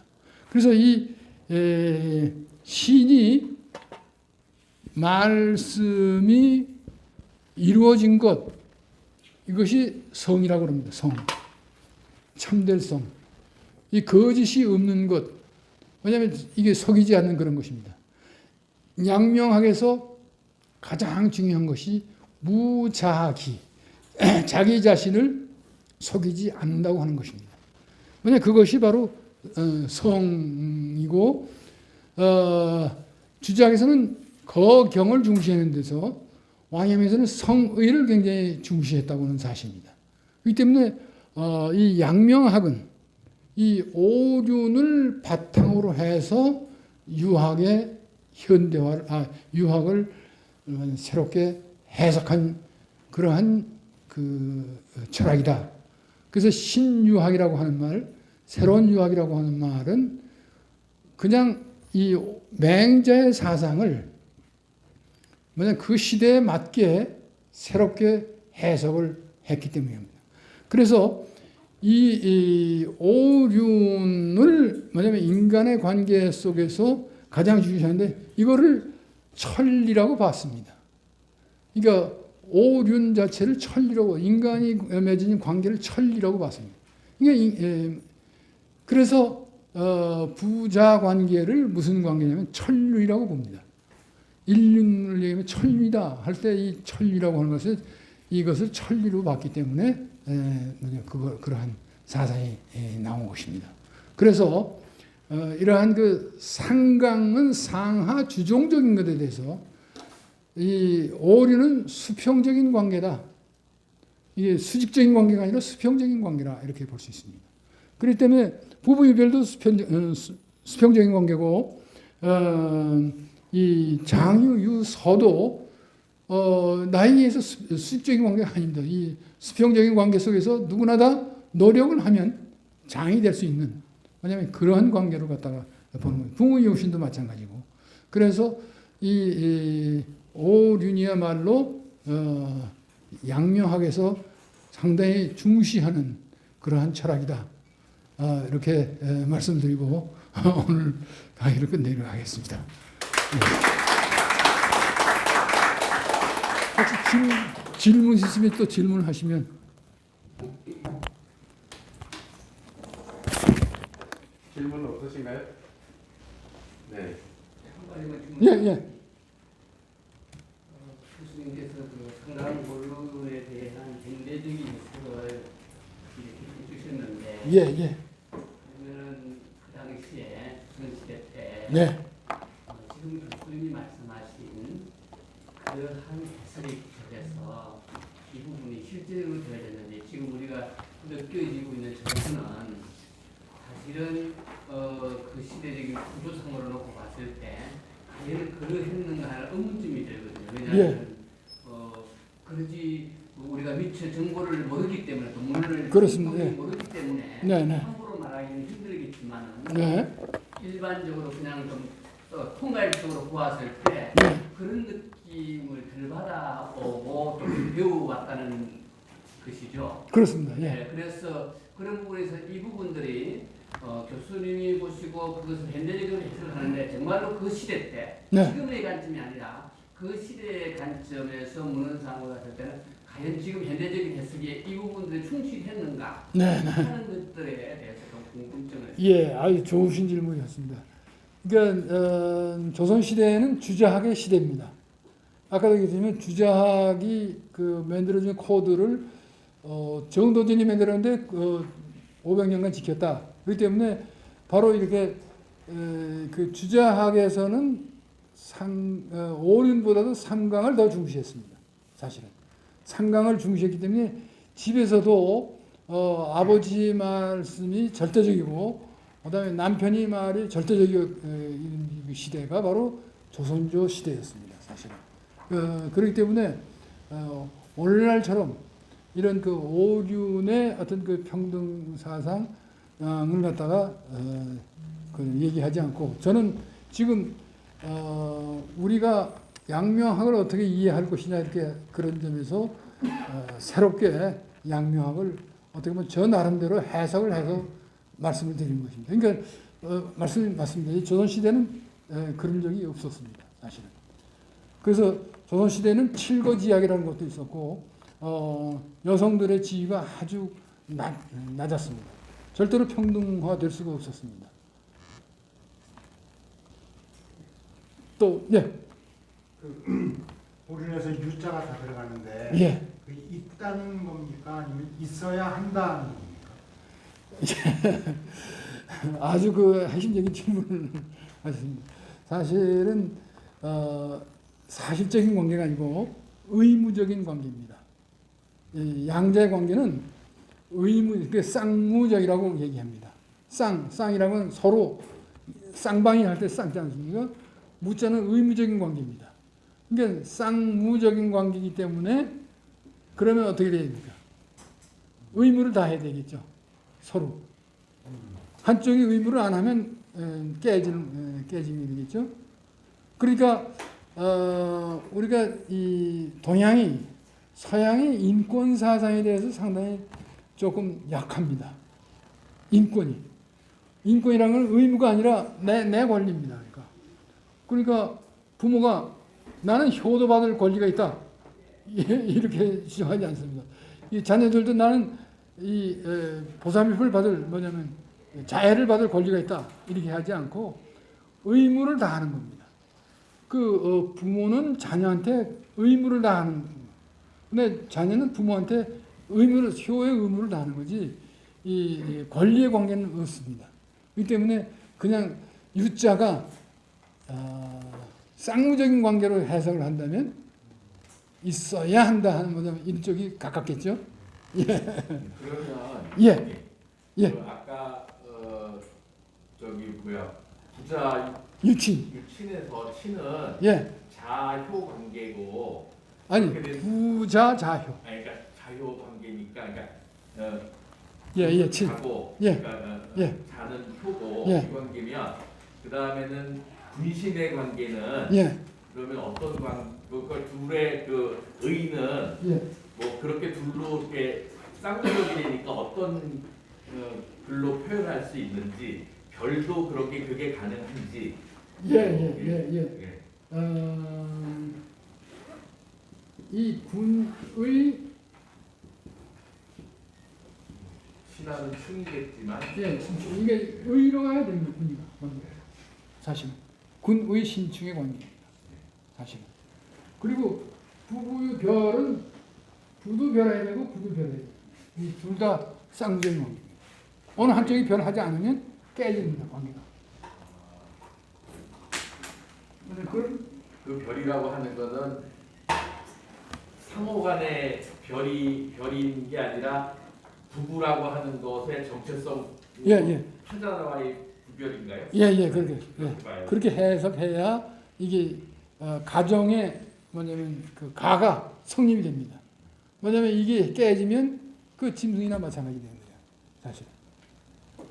교수님 그러면 조선시대 그 주자학자들은 지금 교수님 정제도도 그렇게 해석을 했나요 교수님처럼? 그 근거가 있어요. 정제도 선생이 거기에 대해서 구체적으로 말씀드린 게 아직 제가 찾지 못했습니다. 예. 그 민신주의, 공민주의 아까 말씀하시면서 그 민본주의 예, 말씀하셨잖아요. 민본주의하고, 예. 민주주의가 아니고. 예. 그럴 때 우리가 다루는 역사 속에서 역성혁명이라는 게 있잖아요. 역성혁명이죠. 네, 그게 그 필요적으로 생긴 어떤 그 방법적인 걸까요? 예, 그러니까 중국에서는 혁명이라고 그러는데 성만 바꾼 거죠, 그러니까 그렇죠? 성만 바꾼 그런 혁명이라고 할 때 이 혁을 바꾼다 하는 그런 거예요.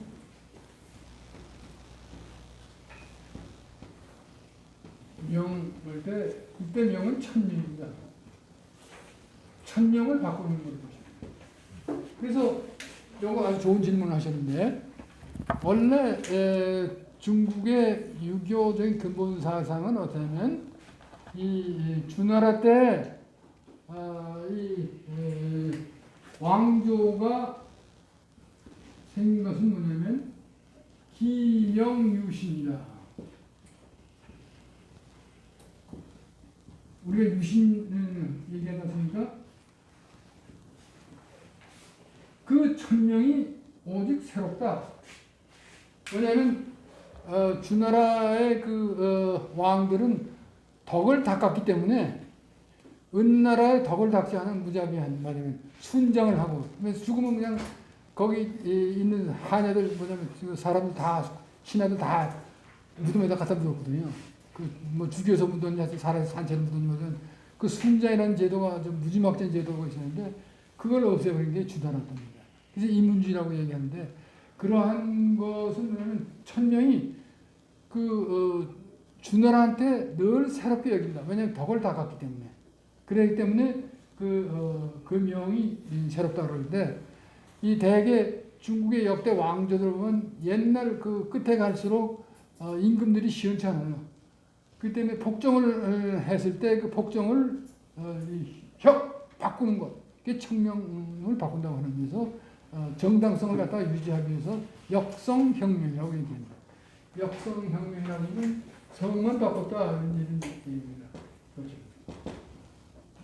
그 성명 바꿔가지고 했다는데 맨 처음에 들고 일어날 때는 늘 과거에 그 왕조가 잘못했다고 하는 것 갖다가 부각을 시켜가지고 그걸 갖다가 뭐냐면 잘못하다는 것은 크게 부각을 시켜야 자기의 정당성이 생기는 것입니다. 사실은. 그렇기 때문에 조선 왕조가 새로 이렇게 고려를 갖다가 이렇게 위화도 회군해가 뒤집었는데 새로운 거기 있어야 되잖아요. 그렇기 때문에 우리 조상들은 육대조서부터 덕을 쌓았다. 그 노래가 무슨 노래? 용비어천가입니다. 용비어천가라고 하는 것은 우리 역대서부터 덕을 쌓아가지고 우리 위성계에서 그 고려를 뒤집어 본 것은 정당한 것이다. 이 정당성을 이루기 위해서 되게 역성혁명을 얘기하는 겁니다. 예.